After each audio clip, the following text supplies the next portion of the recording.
I wonder how they say in Indonesian. We'll have to see. But yeah, they need a belt. That just yet with 2 matches being played. I think that's kind of the story of what we're trying to get across here. But it is cool to see that the teams, like if you're talking about the teams we expect to do well, not doing well, like for me, Major Pride, I know they've only have 1 victory and of course the 3 points they got in match 2, but like that for me, I can't overstate how big of a change up that's been in my eyes from CSA. But then again, it's only been 2 matches. I want to see them continue this. Obviously, we saw Major Pride play in PMGC last year as well, but I don't really know how the rest of the day is going to play out because I feel like every map we're going to see a different team stand up. Yeah. I would agree. Does Hot Jukes agree? Well. He looks like he agrees. It's Yeah. poor Hot Jukes. He's over well. I mean, Major in the Pride. US. 3 a.m., 4 a.m. for him. I don't know how he does it. Hey, you know what? It is 7 a.m. now, baby. My eyes are open and ready to go. And Major Pride have been delivering some major pain today already. And it's good to see here. I mean, yeah, it has only been 2 matches. I think we're going to see some of the big names start popping off anytime soon now. But I always give like kind of like the Hot Jukes card. I always punch it for 1 game, right? For at least the game number 1 of the tournament, because you kind of shake off the nerves, kind of get ready and settled in. Yeah. But I mean, we already played 2, so that's already been punched. We're good to go. I think from here on out, it's just you gotta give it all you got. I mean, especially when you're looking at these type of tournaments, right, Juice? And you were a professional player back in the day, so I'm sure you know that, like, day one, it's a learning day, right, when it comes down to it. So teams, maybe, if they had a bad start today, like, you know what went wrong, back to VOD review. And I think tomorrow, as we typically say, Jason, on all these events, day 2 is the true day 1 of these global tournaments. So, like, tomorrow, we'll see how things are really going to go down. But today is just a little bit of a taste and an opportunity for maybe teams who don't really look at too much to perform on these global tournaments to actually stand out and surprise us, just like, for example, your Major Pride. So we'll see if they're going to get punished tomorrow, if they can keep that hype train going. Who had the mention of Hot Jukes being a pro player back in the day on their bingo card? Well, I mean, we pretty much just give that as a center spot because that's going to be free for everyone out there. But I do want to maybe talk about Twisted Minds because whenever I think of like Coops in particular, I always think back to Enigma Galaxy, and I always think back to him being like the spearhead of the team and the one to kind of go off and like create opportunities for his roster. But it seems like Twisted Mind, I'm kind of really enjoying the way they're rotating and kind of their decision making so far. Obviously, not letting them too many points, but it seems like Coops doesn't have to be that kind of player at the moment to, all right, guys, let me just like make the fights happen. Let me go win these fights, 1v3, 1v4, like we saw previously. It seems like he has support. Yeah. It's not like on Enigma Galaxy for sure. He's able to play around this team a little bit more because all of the team is just top tier fraggers from different regions like Dorian, Robs, etc. Yeah. I do think looking back on this game though, and I don't know if you would agree on this, Hot Troops, I think they maybe got a little bit tunnel visioned on their fight versus Harame Bro and forgot about Demuerte. They're able to leapfrog their position. So maybe just looking at the overarching situation they're in and maybe understanding this fight doesn't make too much sense at this current moment. Maybe we should try and like reposition and let that fight be for the time being. I think could be a good positive for their future games at least. Yeah, for sure. I think they're making the right decisions for sure. I mean, I think they're ending up in bad spots, but they're finding a way to be able to make opportunities. And I'm going to go back to that Sandhawk game, right? That Botate was gorgeous, right? They were able to make it to a good, solid spot in the circle. Unfortunately, they didn't capitalize off of it the way we wanted to see it, right? But we're seeing those decisions made. So if they're able to get those executions just dialed in, I mean, that's what it comes down to. At the end of the day, sometimes you got it that 50-50, right? You either go left or you go right. And sometimes both of them don't work out. I think that's kind of like what happened here in this last game. I think once they get a good spot under their belt, they're going to put up some serious points. But it's good to see them get active when they're not gifted those zones. You know what I'm saying? Do you agree, Max? You happy with that? I know what he's saying. Yeah. I do know. I think I feel like we've had as well, albeit only 2 matches being played, some pretty like not easy zones, but some pretty like kind of normal zones. We haven't seen anything too crazy, and I kind of want to see those start to come out. Yeah. Some very heavy shifts, some very like water heavy zones as well, because I want to see these teams pushed. I don't want to see some normal laid back PUBG Mobile esports here. I want to see teams tested and tried, because if you want to be the world champ, if you want to flare up here, you got to be able to bring it down in the most difficult of times, and it's really going to test the team's true grit if they can make something happen from that. I think it's like a once wise man said, no pressure makes diamonds here, Jason. And that is really what we're working here with in PMGC. That pressure is going to make these teams into absolutely beautiful diamonds. Though one thing I want to talk about a little bit before we head into our next angle is going to be Deke Xavier. I feel like as a team here... Who? I mean, so far, yeah, kind Oh my of. gosh. Like, Xavier are trying to play Edge. And we talked about it. Edge here, Hot Jukes, is like, it's rough when it comes to these global tournaments when you don't have those feeder teams to carve your way out in the edge of these circles. Xavier have been attempting to do that 2 games back-to-back now. And as we've seen, it's not been so successful. So are they going to keep doing that or maybe adapt? I'm not too sure. Man, I'm gonna be real. I don't know if they're attempting it. I think that they're forced to do it, kind of like the way these past 2 matches have gone. Maybe, So yeah. I mean, hopefully they're able to. What's my man Yeah, smelling? hopefully they're able to make some adjustments. Yeah. You know what? I don't know. It's getting some ready for the smelling game. salts or You know what I'm something. saying? Getting all hyped up, going for his big PR here. Tight, yes. We can take a look at our top 4 fighters at the moment when it comes to Noxer. DRX, who's been a little bit quiet. The big surprise at PMWC. Obviously not too much data to talk about them just yet, but it's nice to be able to see, again, go into lobbies like this, they can compete. Seeing, Harami bro up there as well, Demorte, Bigatron. Like, these are not necessarily the 4 names I expected to be here before the day started. Yeah, as we said, currently the teams that were looking the weakest in this region, in this group, should I say, are looking to impress. So I'm happy about that. It's cool to see some different names up at the top of the tables. I do think we're going to have a bit of a flip throughout this group, but yeah, DRX, I want to see them continue trying to get those eliminations. They're struggling when it comes to placement points, but they are getting elims, which is a bit of an opposite from PMWC, so hopefully they can stay on that track. Okay, we're taking a look at the teams here as we're getting moments away from getting into our 3rd match, which of course will be on Erangel once again. We still have 2 Erangels left, followed by 2 Miramars as well. And of course, today, tomorrow, and the next 2 days thereafter will be completely group yellow until we do finish things off and find out who our 3 teams will be. After these 2 matches being played here, Hot Jukes, you want to change potentially who was in your top 3? I'm thinking about it, to be honest. No, I'm not changing anybody. I mean, Inco Gaming, baby, 2nd place my in God. the last game. Stop. Let's go. I mean, we are starting on the right train here, Max. I'm not on that Inco train. You're not getting me on that Inco train. Hey, like, it's going to need a lot dude. more than this. Toot toot, get on the train, bro. Get it while it's hot, because I'm gonna tell you what, I'm investing early. You know, one thing, Jason, we talk about a wise man. A wise man once talked about the most important factor when it comes to PUBG Mobile esports. You know what that is, Jason? $20 and the power of it. It's momentum, okay? Right? Who has the most momentum going into this next game? Well, you know what? Unfortunately, we can't check in the momentum meter here today to see how things are really playing out. But you know what? $20 can get teams to do something crazy. We got even more than $20 on the line here. We got $3 million on the line. So that can make you do... I can't do the math off the top of my head. That's a lot of 20s, Andy. Just imagine you get your prize money cashed out in 20s and you're just walking around like, Oh, hey, can I get an upgrade at my hotel? How's this $20 treating you? You'd be unstoppable. Unstoppable, sure. indeed. I can just in my head hear Kalaris just squirming and raging hearing this $20 conversation once again. That would be as you can see- 150,000 $20, by the way. Wow, that's a lot bills. of 20s. Yeah, that's a lot of 20s. That can take you far. That's a lot of upgrades, man. Yeah. And you know what, dude? Hopefully we see these teams upgrade here in this next match, because it's the 2nd Erangel of the day, bro. And you know what? It's time to get active here, Jason. Yeah, so let's throw it back over to our commentators once again, and they know the power of $20. John Allen and Blink. We are all about the power of the $20 bill here over on jeez, apparently out of nowhere, seemingly. We're into match 3, the 2nd of our triple bill of Erangel. We are about to cross the halfway mark on the day, and the playing path a little bit more chill than the first time around, blank from Stalbert down to Ferry Pit. Yes, we are. And I mean, honestly, this is a bit more of a kinder circle than we saw last game, which we're headed from Sosnovka up towards Quarry side of things. But yeah, we're heading into the game. 3rd match of the day already. Feels like it's kind of going blindingly fast right now. We got teams dropping in. This is Zeus, who used to have to fight for this position almost every game on a playing path like this, but they get it all to themselves now.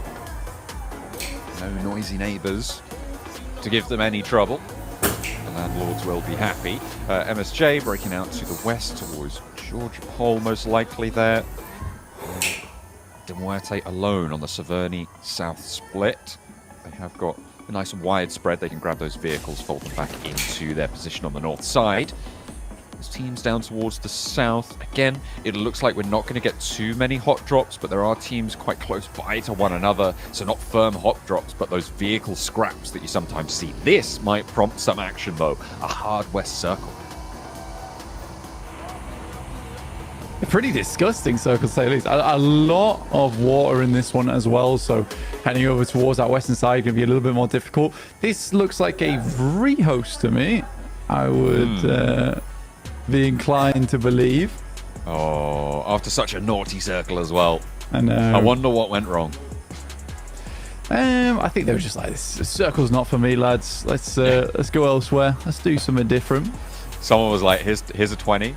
Let's get a different circle. That's definitely exactly what happened. No, of course not.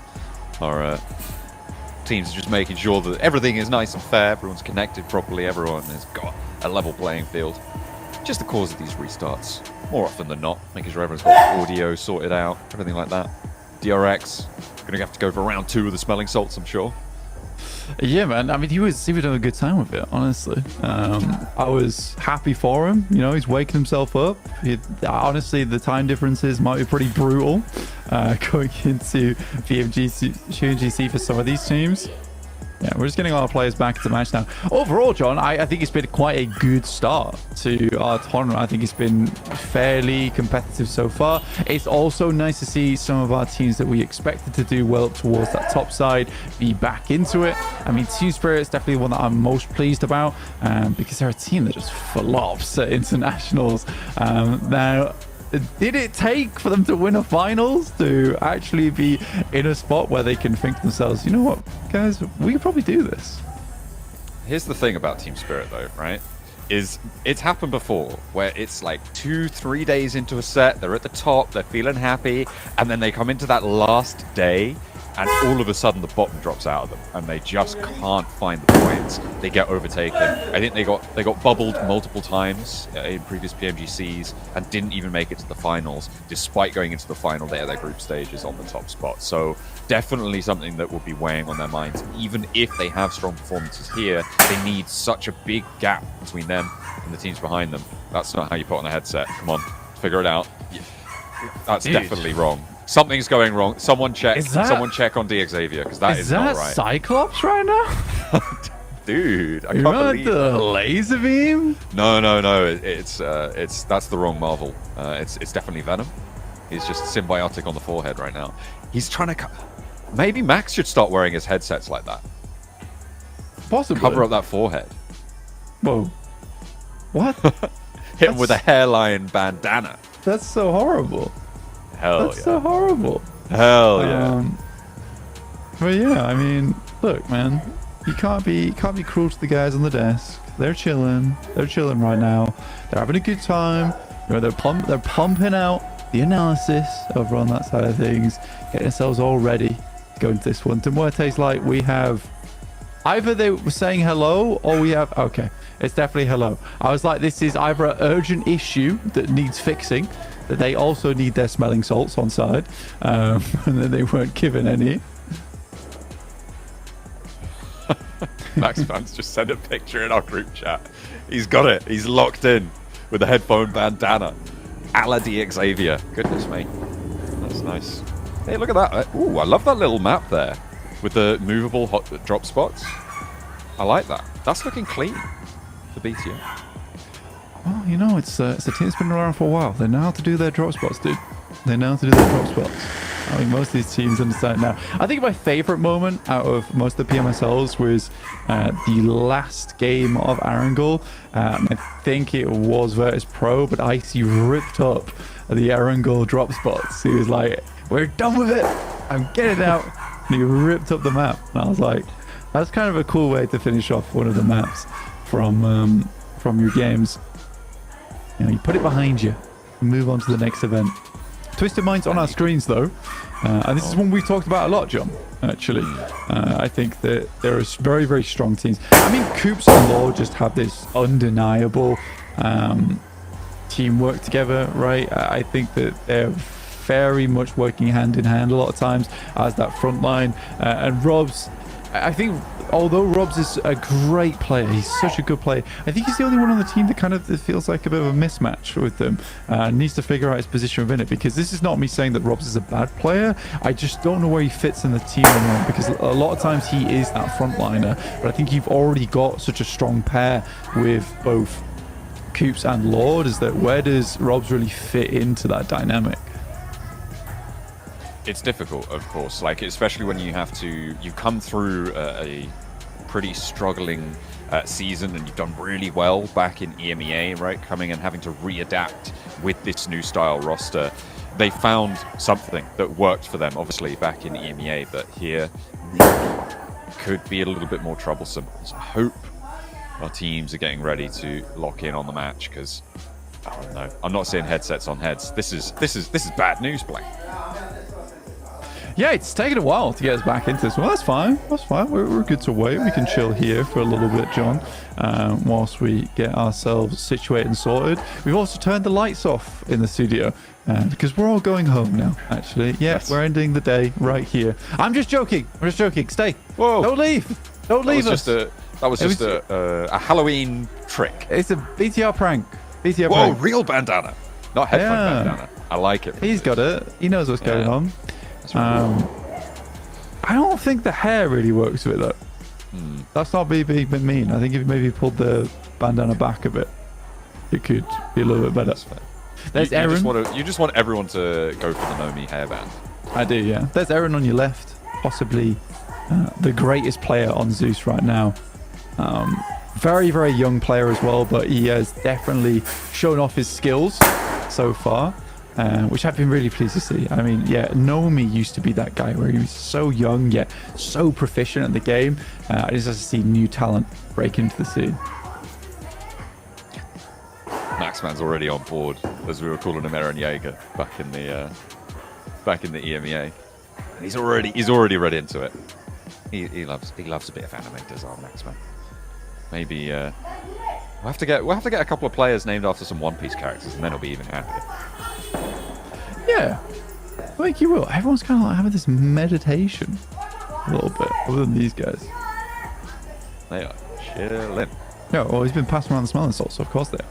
Yeah. Oh, they're pointing. Is this one of those, like, who's the most likely to, I don't know, die first in a match? All pointing. Whoa. That's mean. What do you mean about that? Maybe he's like, I don't know.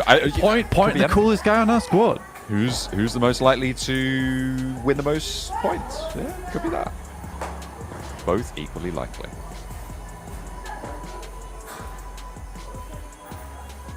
But we are just waiting. Whilst we get some of these technical issues fixed on board, here's Alpha 7.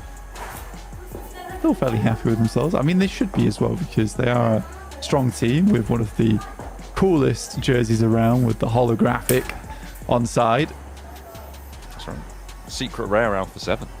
Yeah. Very cool. You'd love to see it. Looking a bit like cut opal there. I mean, I really like the holographic style on that. Yeah, I know. You know what really is always so curious to me, because Revo is such a calm guy a lot of times. You know, he's super locked in when he's in game. But he was... What's Coops doing? Coops is chilling. He's like frozen in time. What's going on? Put that elbow down. I don't know what he is doing. Is that a knee up? I've no idea what's going on there, but he's getting locked in for sure. But yeah, for Revo, it was cool for me because he's such a calm guy, and a lot of times he's quite locked in, pretty serious. But I think he was the most emotional out of all of them at PMGC when they got that win. And I was very pleased to see that. And I mean, you know, you've got to let out some of that emotion sometimes. You can't always be locked in, and it felt like he'd been holding all that in for that big moment. So yeah, again, Revo back to his old antics of super serious, the DBS maestro in the game. This looks like game time. It kind of might be. You know, it could be. We don't know yet. We'll have to wait and see. Oh, there's a countdown. Blank. That usually means there's a game about to start. The question is, prank, trick, or treat? Probably Probably prank. You think prank? You think not real game? You think fake game? I don't know. Maybe prank? Possibly prank? Who knows? Could be. I mean, it's one of the options. 10 seconds. We'll find out. There's a few options to be had here. Lights are blue this time. Currently. What does that mean? Blue I don't know. Let's go. Blue for map. This one. Erangel will be back on up. And we are jamming out in the plane once more as we head over.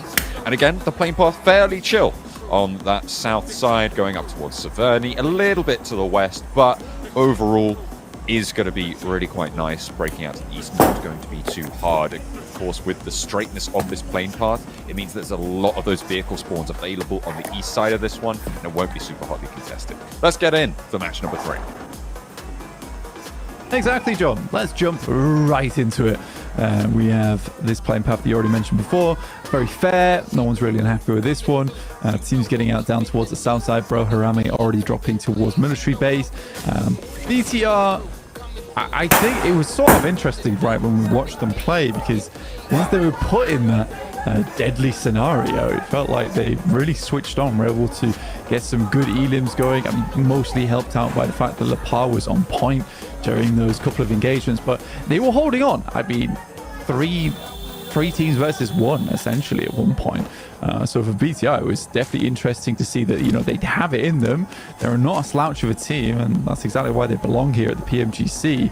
But it was just a little bit odd to me that they don't take that same kind of firepower to other squads and try and create openings, because that is becoming more and more of the norm here in a lot of our PUBG Mobile games. Is you have to expose that space for yourself by cutting away through the lobby, which often means taking fights with other teams because they're not likely to give up strong positions in the map. And again, we get to that point now where a lot of teams are quite comfortable at finding a central position, and if you are on the side of the map like DRX is right now, where they have complete control over towards Gatka, they're likely going to have a strong position towards the beginning of the game. But if you're a team like Loops, you're going to have to spearhead that approach towards them. If you want to get that strong position, you have to take it off them. So you can't just rely on circles all the time. Definitely not something that you can look to be a mainstay of your performance. Over on the north side, you see BTR around that Rotok area. Zeus moving a little bit further north, and they're going to find a little bit of a scrappy loot, I think, all things considered. Not really super happy with this. The circle, it's not as dramatic as the first time around we went into match 3, but this time it is still on that southwest side, going to be centering up to the east of Quarry, around those Gak fields, west side of the Chinky. And so Zeus, nearer to Stalber, going to have quite a long way to go if they want to get into, well, they're going to want to get into this next circle, right? Major Pride with Inko close by, but that's just a vehicle pilfering going on, a scouting mission for Inko. They'll fold back. Yeah, I think if you Alpha 7 looking at this one right now up towards North George, easy rotates past Mir and Sejong down towards the south side of the map on the western rotate on the coastal side. And I think that does open up options for Zeus as well in Stalber, if you think about it, in the sense that for the Muerte, they're likely going to make a push over towards Box Compound, play from there. So Zeus has this pretty confirmed approach over towards the northwest side of the map and just passing along that coastal side to get into the circle. So I don't think they mind too much heading over towards Stalber and getting very looted up. Not only that they have quite a few sight lines to look down and maybe get a lay of the land before they start pushing out. It's really Vampire that I've got most of my eyes on here. Most of them. I only have 2, so that would be 1, I guess. 1.5 potentially if I squint one of my eyes. But yeah, for Vampire down towards that southwest side, this is a team that we know is strong, but they have a lot of difficulty getting started, right? Getting the engine started into their tournaments. Now, this is one of the positions where you start towards Primos, you have 2 angles already set up around Quarry. I typically would expect a good game from Vampire from this position. You would hope, and this is their time to prove themselves somewhat. DRX, though, pretty difficult team to deal with, currently in 5th place, sat sort of ahead of them in Gatka, but I imagine that they're not going to be the team that they come up right against, with teams going to start to move down to the southwest fairly shortly. You'd expect by 5 minutes, teams are going to be looking for these rotates down, especially on the earlier sides of the plane path. So on this south edge, you could see teams like Harame Bro moving in, coming into contact with RSJ on the western bridge. Major Pride, they're already fairly central, so they've made their move. I'm looking at Twisted Minds and Loops as well over towards Milta, and on that shelter split, respectively. On the east side could come into contact as well. So some early rotates coming through from our lower down teams on the map, from the teams towards the south. Potential for trouble. Yeah, again, if you are lower down on the tables, you have to switch your play up a little bit, right, and start playing for these placement points, which means a more central position in the early game. DRX, though, this is really bad news for them, considering they started with a lot of control over towards Gatka. Major Pride is doing exactly what I talked about earlier and just slicing through that opposition, opening up a spot in the map for themselves, which is nice to see. Yeah, really aggressive rotate. And again, I think for DRX it's a mistake of a rotate as well, because you know that most teams do like to make this crossing on the south side.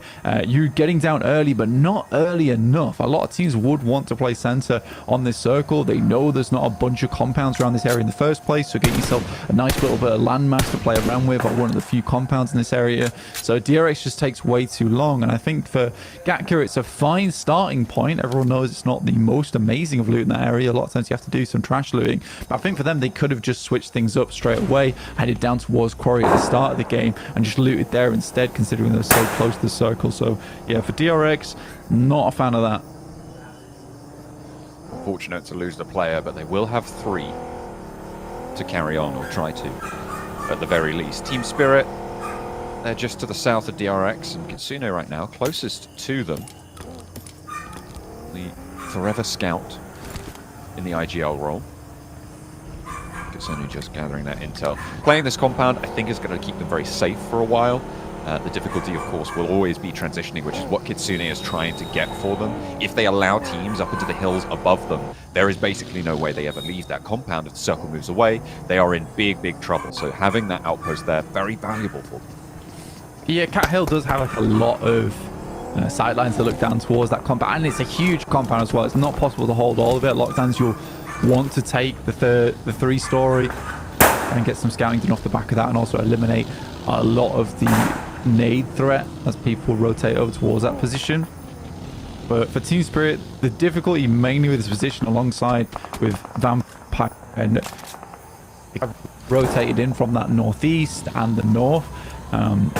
You're caged right now, and if a nasty hard shift on the circle goes up towards the north side, you make your way through a lot of teams to get into a good position. Luckily for Vampire as well as Team Spirit, potentially DRX as well if you want to look at them, because this circle was so far down towards the south, it's assumed that the next circle isn't going to head too far away from Quarry, so it is more of a thought out decision as opposed to one out of necessity of needing a spot in the circle. I don't mind it too much for those squads. Major Pride marauding around close to the Vampires. Open terrain, so staying on the move. A nice little It's a double spray down for them. Oh, hang on a minute. Where did that come from? Across the way, they found Muerte trying to get a little bit froggy with it. That is not great news for Muerte. There's some great shots from Evo Station. Popped both the players out the vehicle. I don't know if they were rotating in together or it was a case of just a double spray down. Either way, impressive from Evo Station on that side of things. But here's our next circle. It heads far off towards that western side. This is probably one of the circles that a lot of players did not want to see, particularly all these squads on that eastern side who have to move in, because they've got to go further now, and that means rotating further through a lot of these squads. Now, you might think that for some of these teams it's going to be really bad, which it is, but for some of the squads who are already rotating in as vehicles, they can just continue the approach. They already have that momentum. They can send it either far up towards that northern side, wrap around towards some of the high grounds that sit towards the western side of the map. Oh, no. But yeah, it's going to be difficult. Okay, Twisted Minds do not stop off. There's a knock over towards Inko. Another player goes very, very low. That slows them down, but the two teams that ran alongside Inko actually just going to leave them to get these reses, allow them to be behind and play for the center. RSJ, DRX, also Twisted Minds can third party from the top of the hill. This could be great news for Twisted Minds, but there's shots from the top of the quarry mound as well, as RSJ hold down the warehouse, looking for the res. over on debate. The Twisted Minds, you can see, they've got that high ground oversight. Also got Team Spirit on the south edge, all looking at this warehouse side.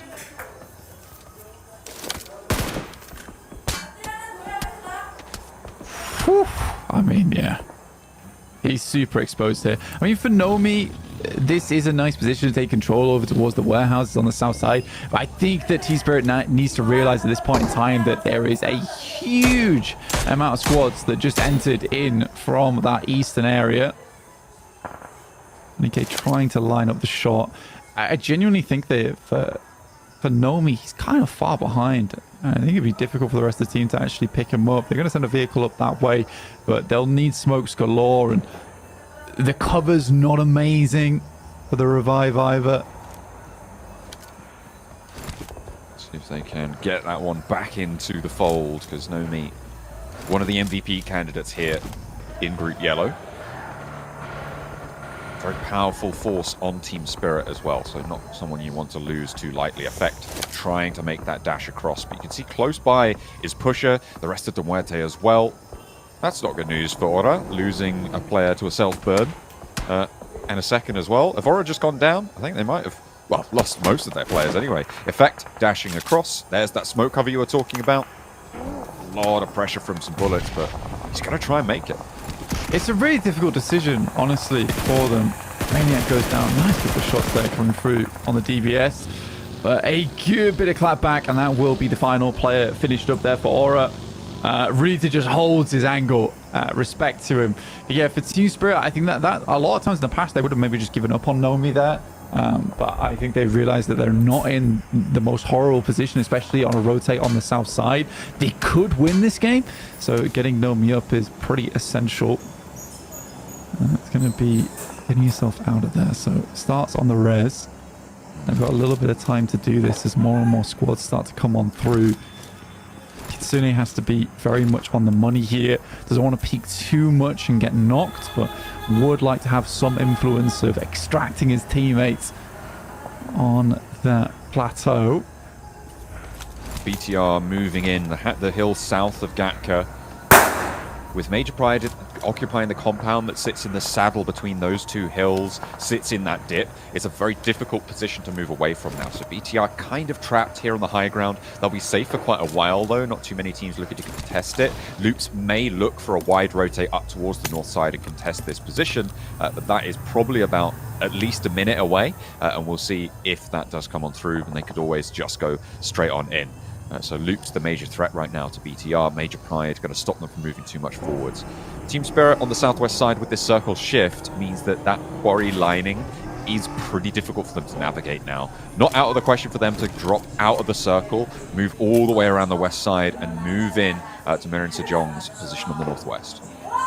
And they could have done this a lot earlier. Again, I think this comes down to a little bit of greed coming through from Nomi, which he has been known for in the past.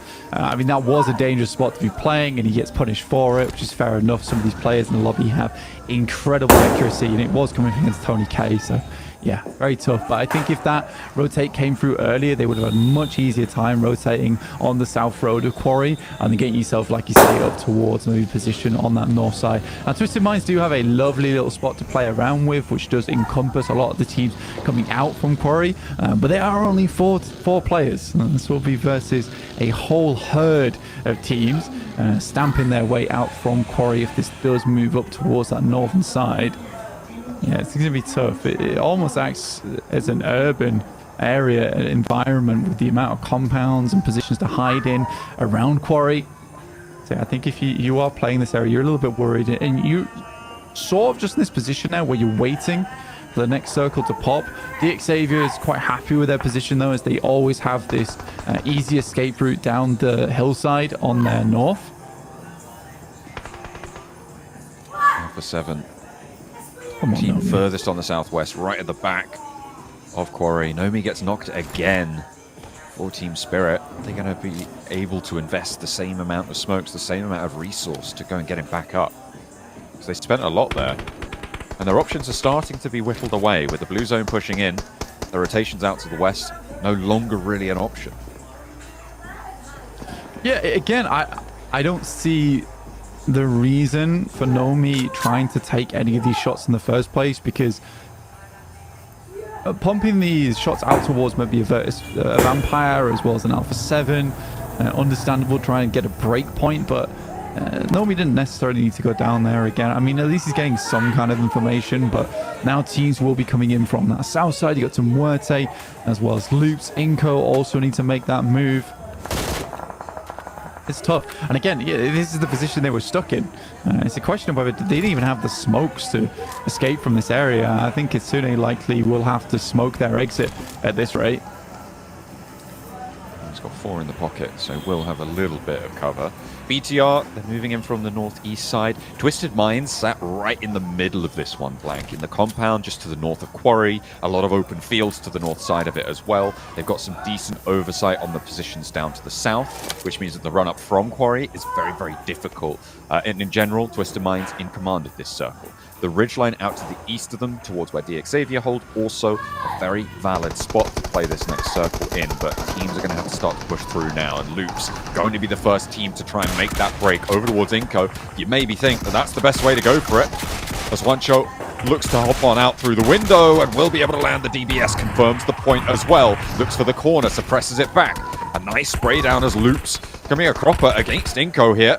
And it's a real tough time, but there is answers. There is a conversation being had in this firefight, but it just leaves Nenobete with one player to worry about down below. And potentially more across the way, because in comes BTR.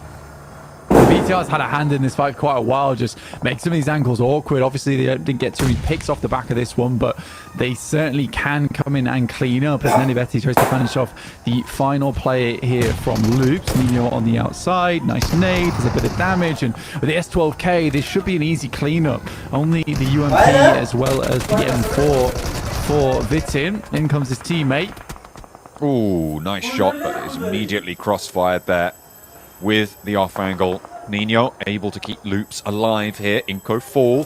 Bigatron in the meantime up the top of the hill are going to have complete control over this run out though. It's going to be impossible for Loops to get out of here if BTR look to try and hold it.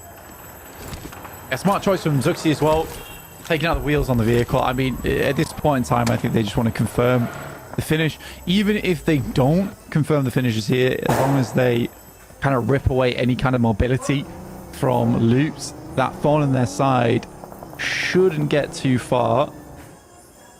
Nino with a back wheel missing here as well. I think it's going to be slow. Smoke train already in play. A slight gap in it, and Lepar's going to try and take advantage of that. We'll spot the roll across so slow and sluggish. Lepar can't quite find the angle through the trees. Finally, a little bit of a clearing in the forest, but the slowest approach you've ever seen as Loops draw short and get to cover. Will they be able to stay alive for too much longer? Because BTR still have the angles. A nice hop across the open ground, but straight into the waiting arms of Harame Bro. They need a knock. They need something more. And Harame Bro not stopping Vitinho, going over on in. There it is. That's the nade. That's the shutdown, and Loops fall. Yeah, Loops lived for about a minute longer than they absolutely should have. I mean, Lepar, I mean, look, he was waiting for him to pass through the gap in the smoke, and he set themselves up for that way. But if he wasn't going to take shots then, why not set yourself up on the hillside in front there so you have a better angle instead of desperately dashing over in that direction? So yeah, for BTR, waiting so long to set up for 2 eliminations, it all goes awry there at the end. So a lot of time invested for basically nothing. I was a little bit unimpressed by that one. At least they might be able to find some elims here, John. Twisted Minds still holding their central position, clocking the scout from Alpha 7. Carrillo not able to make his way through. BTR, I mean, they absolutely have prior position over this compound and just didn't need to commit to it, but losing the point, not playing still. Have to shift up to the northwest. It's Twisted Minds and DXavier for me in this next circle. That should have been a bit more of connected spray, but finally did not come through. Has to be helped out by Demuerte. It's hard to finish off. I don't know if that was stolen, actually. It was from Tresley onto Muerte. BTR's not having a good time right now. All the plans that they laid down are getting torn to shreds. A lot of teams down towards our southeast side, and the circle did move far up towards that northwest, so quite a few squads do need to get a move on now. RSG just holding their own in their compound on that north side. It's a smart position to play, and Tatar's desperately tried for so long, and a double spray down from Federal will find more onto this when Team Spirit comes in. Federal has been unbelievable on these shots. And there's an answer finally from Team Spirit, but BTR may have just been given the eliminations that they kind of earned earlier on, all things safe to say. They're up to 3 elims, but unfortunately they've only got 2 players left. Kitsune, last to stand, hops out, looks for the challenge. Zuxi, ready with it. But so was Kitsune. Unfortunately, the vehicle goes up in smoke, and that leaves Team Spirit destitute. 4 elims found this match, but nothing more. I can understand the play. I mean, they were locked in for so long, but the blame is on Nomi there. Because the amount of times he got knocked really restricted them, because they were already making a move for that south road. By the time he got knocked, it slowed them down so much. They could have had a much better game off the back of that one. BTR, on the other hand, yes, they get those elims in hand, but realistically, they should be up to around about 10 elims in this situation. Team Spirit sort of gifts them with their presence over on that south side, and finally they can make a move upwards, but yeah, not how they wanted that to go down. BTR now with a scrap against RSG. 4 players alive for RSG. BTR now shredded down to 2 after their various and numerous engagements. GZ needs smoke suppression as they move on forwards. Getting rid of BTR down in this valley will be a great opener for them to transition, but they've got a long road ahead of them, and will have to make it a little bit further. I don't think BTR make it out of this one. Satar is spotted and will be felled. But DX Xavier, they have angles over towards this way, and this next move for RSG, really, really tough. Yeah, a lot of our teams that are actually far down the leaderboard right now are getting themselves into a nice late game here. Virtus, Vampire, come on, Virtus, bro, it's VP. Vampires. Over towards our south side. It's a team that I expect to do quite well in this match, especially for a lot of the ground that they were given early on, the control they could hold from it. But this is a bold move over towards RSGs. They go to loot the crates potentially from BTR, give up this high ground, basically put themselves in the exact same position as BTR earlier. And Stone doesn't want any of it right now. Does pass that information back across the rest of the team though. Oh, Tony K gets clocked from across the way. That's Twisted Minds in that compound that they've been in for so long. In general, I mean, for RSG, you move away. You know that Vampire don't need to commit, or don't really want to commit, if anything, to that hillside on the east where RSG were able to take those shots.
Right.